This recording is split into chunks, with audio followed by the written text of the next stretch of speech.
Bismillahirrahmanirrahim. Assalamualaikum warahmatullahi wabarakatuh. Innal hamdalillah nahmaduhu wa nasta'inuhu wa nastaghfiruh wa na'udzu billahi min shururi anfusina wa min sayyiati a'malina. May yahdihillahu fala mudhillalah wa may yudlil fala hadiyalah. Asyhadu an la ilaha illallah wahdahu la syarikalah wa asyhadu anna Muhammadan 'abduhu wa rasuluhu alladzi la nabiyya ba'dah.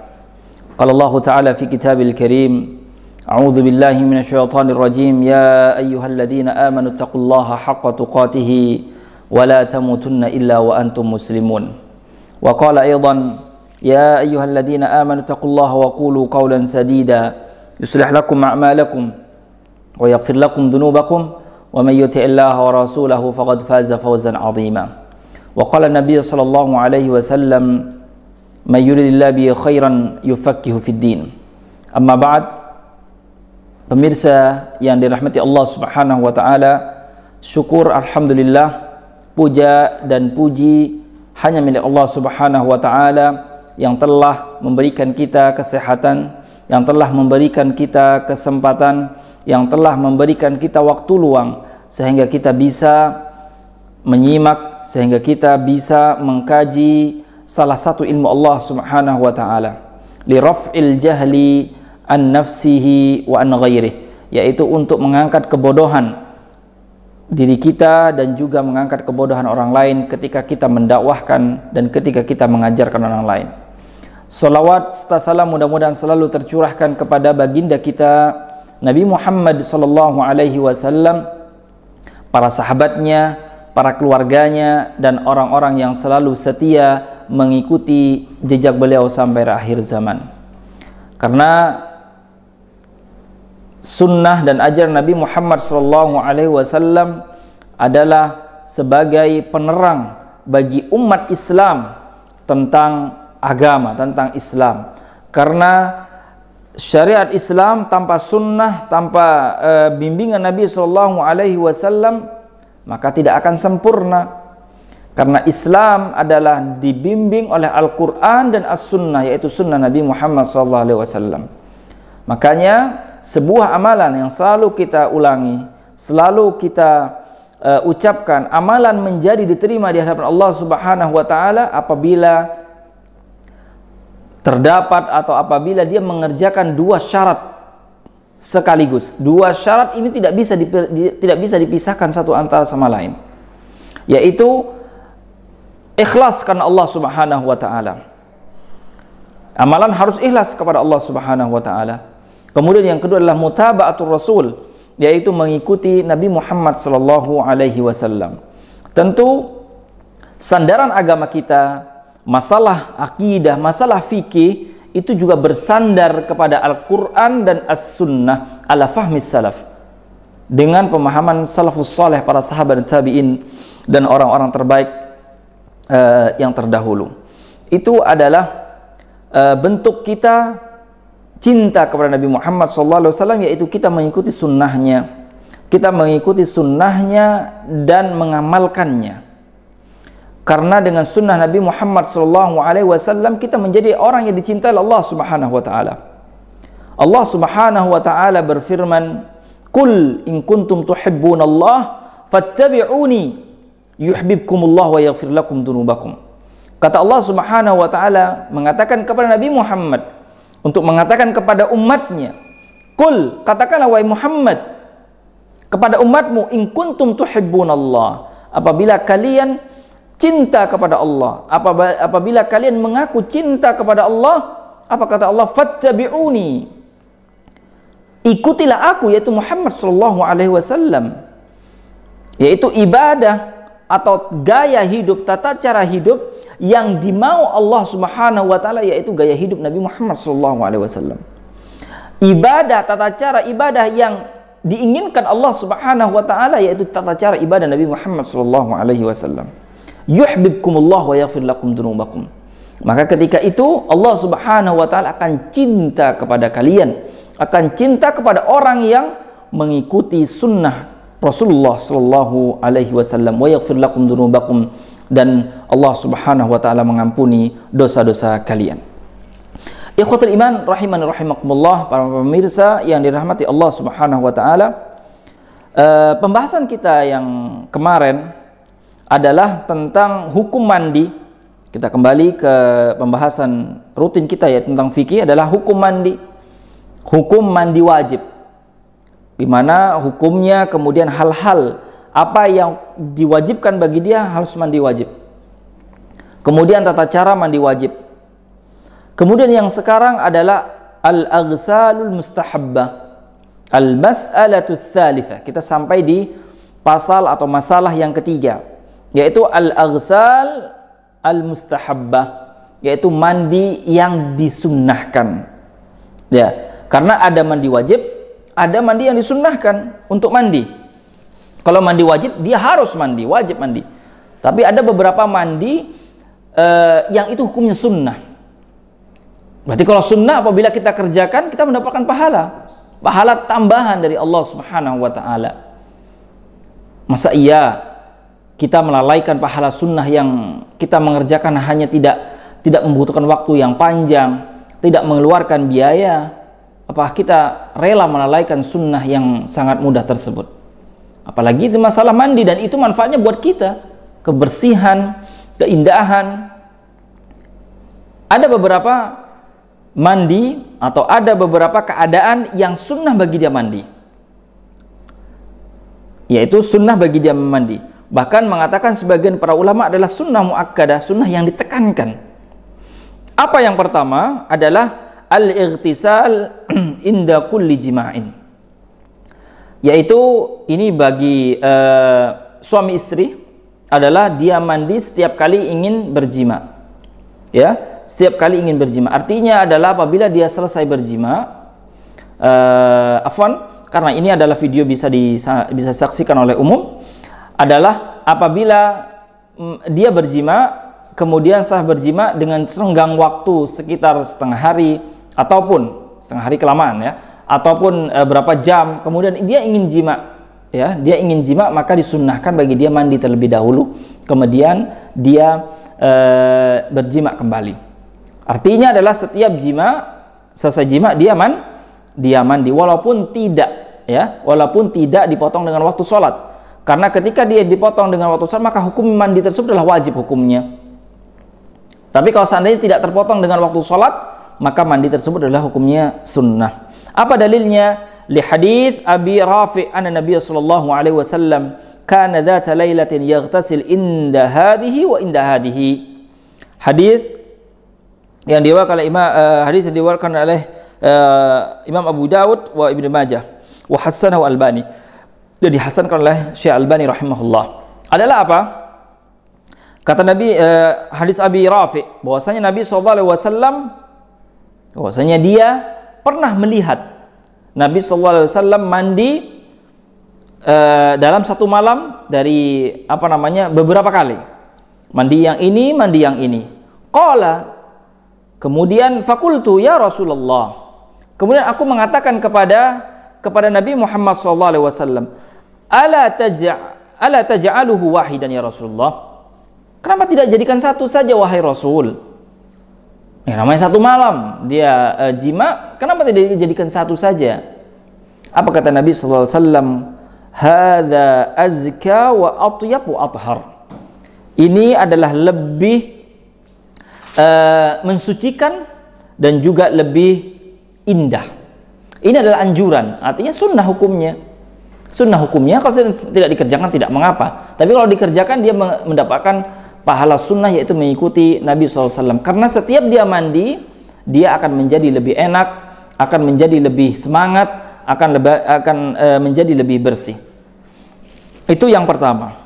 Kemudian sunnah yang disunnahkan bagi dia adalah mandi adalah al-ghuslu lil jum'ah, yaitu mandi untuk sholat Jumat.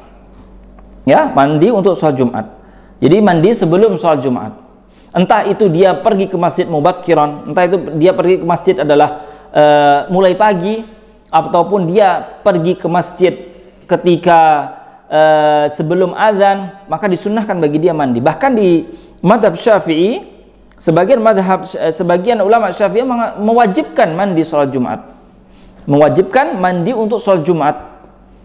Dan ini adalah hukumnya, tapi yang jumhur adalah hukumnya adalah sunnah muakkadah, sunnah yang ditekankan. Apa hadisnya? Hadisnya adalah yang diriwayatkan oleh Imam Al-Bukhari.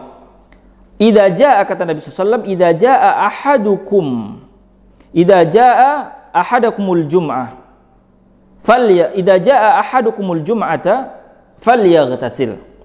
Kata Nabi SAW, apabila kalian ingin datang atau ingin sholat Jumat, maka mandilah. Ya, maka mandilah. Ini adalah termasuk sunnah. Termasuk sunnah kita sebagai orang muslim untuk mandi ketika hari Jumat, ya, hari Jumat. Kalau seandainya antum semuanya kerja di kantoran, ya, kerja di kantoran, apa salahnya kita menyiapkan dari pagi, ketika kita ingin pergi ke kantor adalah menyiapkan persiapan untuk mandi, handuk dan sebagainya, kita simpan di tas. Luangkan waktu sebelum kita pergi ke masjid untuk mandi, untuk mendapatkan sunnah ini. Atau seorang pelajar, dia mandi, ataupun dia dari rumahnya sudah diniatkan mandi tersebut adalah juga diniatkan masuknya adalah mandi untuk sholat Jumat, dan dia termasuk mendapatkan sunnah mandi sholat Jumat. Fa wa huwa akidul aghsal al-mustahabbah. Sebagian para ulama menjadikan mandi untuk sholat Jumat adalah mandi yang sunnahnya lebih ditekankan daripada sunnah-sunnah yang lain. Bahkan Imam Syafi'i mengatakan wajib hukumnya. Sebagian madhab Syafi'i hukumnya adalah wajib. Di madhab Syafi'i hukumnya wajib mandi untuk sholat Jumat. Nah, kemudian sunnah yang berikutnya adalah al-ightisal lil idain, yaitu mandi untuk sholat Id, Idul Adha ataupun Idul Fitri. Dan itu juga disunnahkan, ya. Ketika kita ingin berangkat ke sholat Idul Fitri atau Idul Adha, kita disunnahkan mandi terlebih dahulu. Kemudian kita memakai baju yang indah, kita memakai baju yang terindah. Kemudian kita memakai wangi-wangian. Kemudian kita jalan ke atau ke tempat sholat, ke lapangan yang sunnah, ya, ke lapangan, dan pulang. Dia pulang dari jalan yang berbeda. Dia pulang dari jalan yang mana jalannya itu berbeda dari berangkatnya. Kalau seandainya dia berangkat dari jalan A, pulangnya dia mengambil jalan B, itu yang sunnah. Begitu juga dengan Idul Adha. Tapi kalau Idul Fitri disunnahkan bagi dia sebelum sholat berangkat ke masjid adalah dia boleh makan sebelum sholat Idul Fitri. Dan disunnahkan juga ketika itu adalah membayar zakat fitrah. Itu sunnahnya. Sunnah yang untuk membayar zakat fitrah adalah sebelum dia berangkat ke masjid. Itu sunnah. Kalau Idul Adha disunnahkan untuk jangan makan terlebih dahulu sebelum sholat, makannya nanti setelah sholat Idul Adha, dan seterusnya. Sholat Idul Id adalah termasuk mandi untuk sholat Id adalah termasuk mandi yang sunnah. Kemudian mandi yang sunnah berikutnya adalah al-ightisal indal ihram bil umrah wal hajj, yaitu mandi untuk ihram, mandi sebelum kita makai ihram, ya, sebelum kita makai ihram. Entah itu ihramnya adalah untuk umrah ataupun haji, yaitu ketika kita sampai di mikot, ya. Kalau di Indonesia biasanya kebanyakan di Yalamlam, ya, di Yalamlam mikot haji dan umrahnya di Yalamlam. Di sana disunnahkan untuk sebelum kita memakai baju ihram, disunnahkan untuk mandi terlebih dahulu. Ada juga disunnahkan untuk memotong kuku dan sebagainya, ya. Intinya adalah dia bersih sebelum dia masuk atau sebelum dia pakai baju ihram, entah itu umrah atau haji. Fa innahu sallallahu alaihi wasallam ightasala li ihramihi, karena Nabi sallallahu alaihi wasallam mandi untuk memakai ihram. Karena di hadis bahwasanya Nabi sallallahu alaihi wasallam mandi terlebih dahulu sebelum memakai baju ihram. Kemudian mandi sunnah yang berikutnya, yang kelima adalah al-ghuslu man ghasal al-mayyit. Ya, al-ghuslu man ghasal al-mayyit, yaitu mandi bagi orang habis memandikan mayit. Ini termasuk sunnah. Walaupun sebagian para ulama mewajibkan, ya, tapi minimal adalah sunnah adalah dia sunnah bagi dia mandi setelah dia memandikan mayit. Ini perlu diperhatikan jamaah. Karena sebagian kaum muslimin tidak tahu tentang masalah ini ya. Kebanyakan adalah perempuan dan juga laki-laki yang memandikan mayit itu tidak memperhatikan sunnah ini. Dengan ini Nabi SAW mensunnahkan adalah apabila kalian selesai memandikan mayit, setelah memandikan, setelah mengkafani, disunnahkan bagi dia mandi. Al-illah, apa alasannya? Wallahu ta'ala alam. Alasannya ta'abbud. Ya, alasannya adalah ta'abbud karena ini adalah perintah Rasulullah sallallahu alaihi wasallam. Dan juga mungkin kalau seandainya ada ilahnya adalah agar bersih. Karena mungkin ketika dia memandikan mayit ada kotoran mayit yang keluar, mungkin takut kena rambutnya, atau takut kena badannya, takut kena bajunya dan sebagainya, maka ketika dia mandi akan menjadi bersih semuanya. Kalau memang itu ada ilahnya, tapi wallahu taala alam. Maka disunahkan bagi dia mandi. Apa dalilnya? Hadis ini oleh Imam Ibnu Majah dan disahihkan oleh Syekh Albani rahimahullah dalam kitabnya adalah Al-Irwa. Apa kata Nabi? Man ghassala mayyitan falyaghtasil. Barang siapa yang selesai memandikan mayit, maka hendaklah dia mandi. Ini harus diperhatikan masalah ini karena ketika kita berbicara tentang masalah sunnah adalah berpahala. Dan 5 ini adalah mandi yang sunnah bagi dia, ya. Macam-macam mandi yang sunnah adalah ada 5. Yang pertama adalah al-ightisal inda kulli jima', yaitu kita mandi setiap kali jima'. Kemudian al-ghuslil jum'ah, mandi untuk salat Jumat.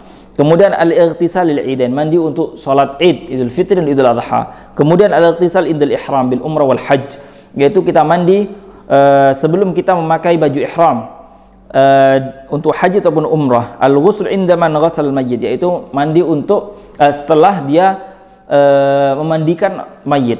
Dan sunnah ini semuanya, laki-laki dan perempuan juga sama. Tidak hanya ini adalah buat laki-laki, tidak. Laki-laki perempuan juga masuk di sunnah-sunnah mandi ini. Kemudian masalah yang keempat, artinya bab yang keempat, pembahasan yang keempat adalah al-ahkam al-mutarattibah ala man wajaba alaihi al-ghusl. Hukum-hukum, ya, hukum-hukum atau larangan-larangan bagi orang yang diwajibkan bagi dia mandi wajib. Apa saja? Sebelum dia mandi wajib, maka ada larangan-larangan yang harus dia jauhi sebelum dia mandi wajib. Yang pertama adalah la yajuzu lahu al-muks fil masjid illa abir sabil. Tidak boleh, ya, tidak boleh, diharam hukumnya berarti tidak boleh dia tinggal atau diam di masjid kecuali dia hanya lewat saja.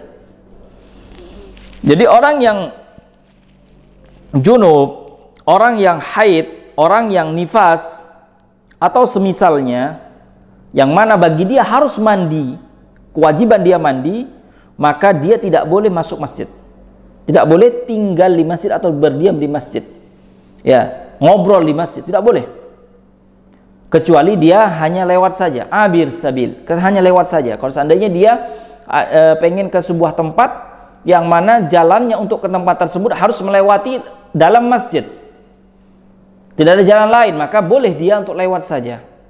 Atau memang ada kepentingan lain di masjid yang mana waktunya tidak panjang, hanya sebentar saja, karena hanya untuk lewat, bukan untuk diam di masjid, maka tidak mengapa. Apa dalilnya? Itu dari Al-Quran, yaitu surat An-Nisa ayat 43. Apa kata Allah Subhanahu wa taala? A'udzu billahi minasyaitonir rajim.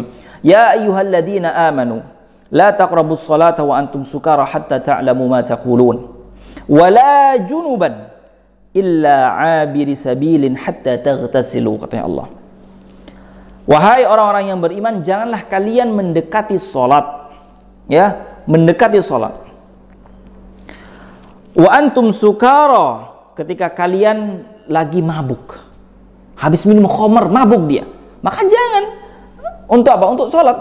Maka orang mabuk tidak boleh masuk masjid, ya, orang mabuk tidak boleh masuk masjid karena tidak tahu. Hatta ta'lamu ma taqulun, kata Allah, sampai kalian mengetahui, sadar terhadap apa yang kalian ucapkan. Ya, orang mabuk tidak mengerti apa yang dia ucapkan. Gimana dia mau mengerjakan sholat? Gimana dengan bacaan sholat? Gimana dengan niat sholat dan sebagainya? Sementara apa yang dia ucapkan dia tidak mengingat, tidak mengetahui. Kemudian ketika kita mengatakan tentang masalah sholat adalah tempatnya di masjid, maka disebutkan wala junuban illa abiri sabilin hatta taghtasilu. Dan juga orang yang junub la taqrabus shalah, janganlah mendekati sholat. Dan sholat juga tempatnya di masjid, berarti jangan juga mendekati tempat sholat, yaitu masjid. Wala junuban, juga orang junub illa abiri sabilin, kecuali yang seperti yang ana sampaikan tadi, kecuali hanya dia lewat saja, ngambil barang ataupun lewat ke sebuah tempat yang mana dia harus melewati masjid tersebut. Hatta taghtasilu, sampai dia mandi. Ketika setelah mandi maka boleh dia tinggal di masjid. Nah, fa idza tawaddaa jaza lahul muqts fil masjid. Ada sebagian para ulama, kalau seandainya hanya wudu saja maka boleh dia tinggal di masjid. Seandainya dia junub, dia belum mandi, tapi dia hanya wudu saja tanpa mandi, sebagian para ulama mengatakan boleh dengan wudunya dia tinggal di masjid, duduk di masjid. Li thubutihi dzalika 'anil jama'ah minas sahabah, karena banyak dalil dari kalangan para sahabat, dan itu di zaman Nabi sallallahu alaihi wasallam. Karena wudu adalah yuhaffiful hadath, karena wudu yaitu meringankan hadath. Ya, wudu adalah meringankan hadath. Wal wudu ahadut tahuraini, dan wudu adalah salah satu yang mengangkat hadas juga, Itu sebagian para ulama mengatakan seperti itu. Tapi ada sebagian yang lain tidak membolehkan secara itlaq, kecuali yang sudah kecuali yang pengecualian yang difirmankan oleh Allah Subhanahu wa taala, illa abir sabil, yaitu kecuali orang yang hanya ingin lewat saja, itu tidak mengapa. Nah, kemudian hal yang kedua yang tidak boleh bagi orang yang wajib bagi dia mandi adalah la yajuzu lahu masul mushaf. Orang yang wajib bagi dia mandi tidak boleh sebelum mandi dia memegang mushaf, memegang Al-Qur'an. Mashul mushaf. Apa yang dikatakan mushaf adalah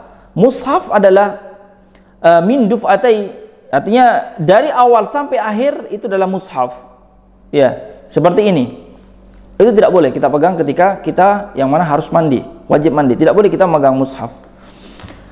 Apa dalilnya? Yaitu dalam Al-Quran surat Al-Waqiah ayat 79, Allah Subhanahu wa taala berfirman, la yamassuhu illal mutahharun. Yang mana tidak boleh memegang Al-Quran kecuali at-tahir, kecuali dia suci. Ya, kecuali suci.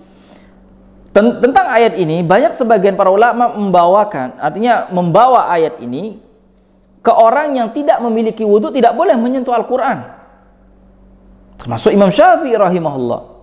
Ketika dia tidak memiliki wudu tidak boleh dia menyentuh Al-Quran. Wa min babil aula, lebih-lebih lagi kalau seandainya dia wajib mandi, junub ataupun yang lain, haid, maka haramnya lebih tinggi haramnya daripada yang mengatakan wudu tidak, bagi orang yang tidak memiliki wudu tidak boleh memegang Al-Quran.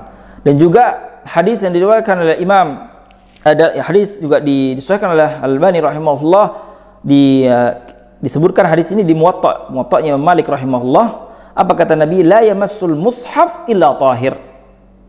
Tidak boleh, artinya orang yang memegang mushaf hanya orang yang suci saja. Ya. Hanya orang yang suci saja, tidak boleh orang yang lagi junub, tidak boleh orang yang lagi haid, tidak boleh orang yang lagi nifas, tidak boleh orang yang lagi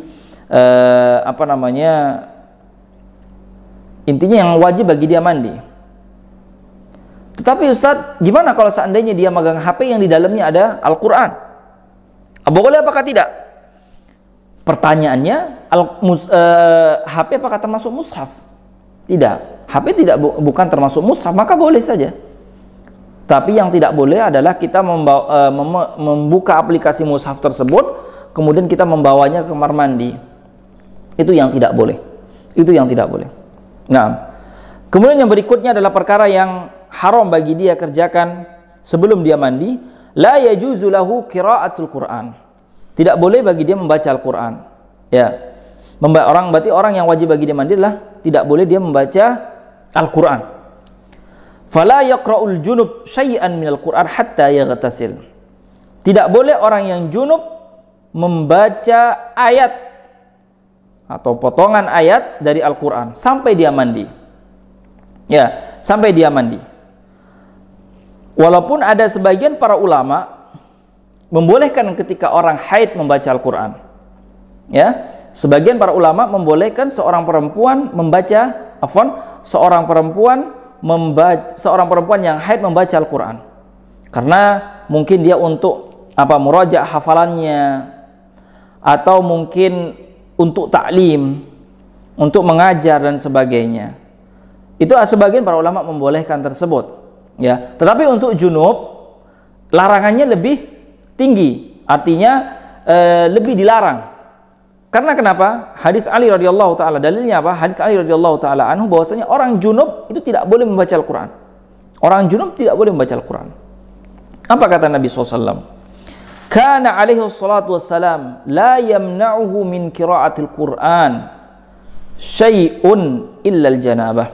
Bahwasanya Nabi SAW tidak melarang seseorang membaca Al-Quran dengan keadaan apapun kecuali al-janabah, kecuali junub. Ya, kecuali junub. Hadis yang Imam Ahmad dan Ibnu Majah, Tirmidzi, dan disahihkan oleh Imam Tirmidzi rahimahullah. Bahwasanya orang yang junub adalah tidak boleh membaca Al-Quran. Ustaz, untuk murajaah, walaupun untuk murajaah tidak boleh. Tetapi kalau orang nifas, perempuan, orang nifas dan juga orang haid, perempuan yang haid, masih ada pendapat yang mengatakan boleh saja. Ya, boleh saja dia membaca tapi jangan sampai menyentuh. Ya, boleh membaca tapi jangan sampai menyentuh. Membaca boleh. Ada yang membolehkan seperti itu. Tapi bagi orang-orang yang seperti taklim, seorang ustadzah, dia ngajar Al-Quran, ya, boleh. Kemudian seorang yang haid ingin murajaah hafalannya, takut hilang hafalannya, karena memang dia memiliki rutinitas untuk murajaah hafalannya, maka sebagian para ulama mengatakan boleh, tidak mengapa, yang penting jangan menyentuh Al-Quran. Adapun tadi tentang menyentuh Al-Quran, itu juga apabila seandainya dia bekerja di tempat mushaf, ini juga ada pengecualian ya. Apabila ada seseorang haid, dia kerja di tempat mushaf, seperti dia kerja membawakan mushaf, seperti dia bekerja menyetempel mushaf, atau apalah yang itu bersifat pekerjaan, maka sebagian para ulama membolehkan. Hanya sebatas itu saja dia menyentuh mushaf. Selain itu tidak boleh. Walaupun sebagian para ulama mengatakan kalau seandainya yang menyentuhnya adalah hanya sampulnya saja tidak mengapa, tapi kalau dhahirul mushaf, tapi kalau seandainya isinya dan lembaran Al-Qur'annya, itu ada mengatakan tidak boleh. Ada juga yang mengatakan bahwasanya walaupun tidak berbentuk mushaf, tetapi ada tulisan Al-Qur'an di sana, walaupun satu lembar, itu juga hukumnya tidak boleh disentuh oleh orang junub dan orang haid dan sebagainya. Wallahu ta'ala alam, kecuali orang yang darurat. Nah, apa hikmahnya? Kenapa kok dibedakan seperti itu? Wali anna fi man'ihi minal qiraati hatsan lahu 'alal mubadarah ila al-ightisal. Karena ketika larangan bagi orang yang junub untuk membaca Al-Quran adalah agar dia segera mandi wajib. Karena tidak memiliki batas waktu kalau orang junub. Ketika dia junub sekarang, setelah itu dia harus mandi. Boleh dia bisa mandi. Tapi kalau orang haid, bolehkah tidak? Tidak bisa. Harus ada waktu tertentu yang memiliki waktu. Ketika orang haid, dia tidak bisa sembarangan untuk mandi. Sudah, anak mau bersih sekarang, anak sudah suci sekarang. Tetapi darahnya tetap keluar. Maka ketika orang haid adalah ada pengecualian tadi. Karena mandinya atau waktu dia harus mandi itu ada waktunya.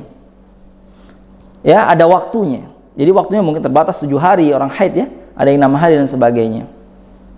Dan nggak mungkin selama 6 hari itu dia harus nggak membaca Al-Quran, orang Muslim.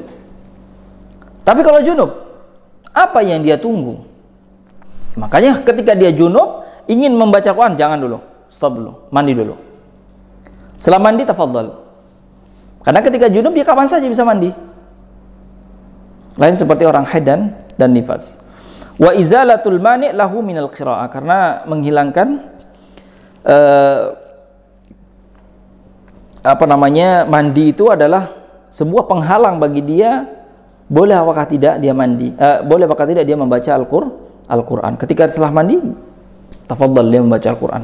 Nah, kemudian yang berikutnya adalah haram bagi dia adalah sholat. Tentu sholat tidak boleh, ya. Sholat tidak boleh dikerjakan bagi orang junub atau bagi orang yang wajib bagi dia mandi sebelum dia sholat. Harus mandi terlebih dahulu. Tidak boleh dia sholat dalam keadaan yang mana dia harus mandi. Tetapi dengan apa? Dengan syarat-syarat tadi, dia bisa mandi, kemudian airnya ada dan sebagainya. Kalau memang darurat-darurat tersebut ada, ya sudah. Dia ada air, ya harus tayamum. Tayamum nggak bisa juga, Ustaz. Tayamum susah atau sakit orang yang sudah tidak bisa apa-apa, tidak bisa tidak bisa wudu, tidak bisa dan semuanya.